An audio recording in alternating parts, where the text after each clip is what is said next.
And I think a key role for the CGIAR is in brokering both to the upstream, to the advanced research institutes, and also making the links into the downstream, into what's called the downstream, but it should probably be called something rather recognising their important role. So linking to development agencies in particular, linking to extension agents, etc., to actually have the impact.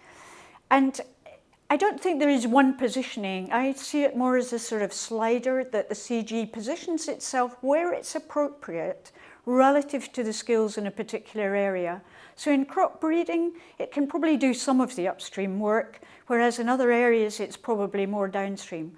But I think talking about it as continuum misses an important fact that the CG also has a big influence in some areas in international policy arenas, such as climate change and also sun, the scaling up nutrition.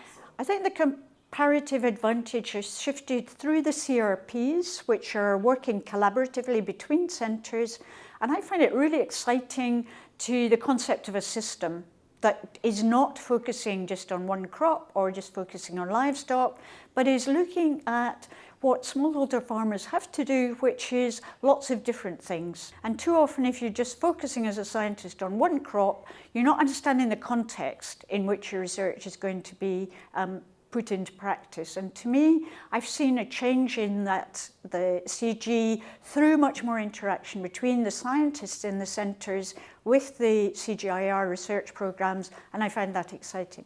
People are suggesting all sorts of new areas where the CGIAR could perhaps get into, such as antimicrobial resistance.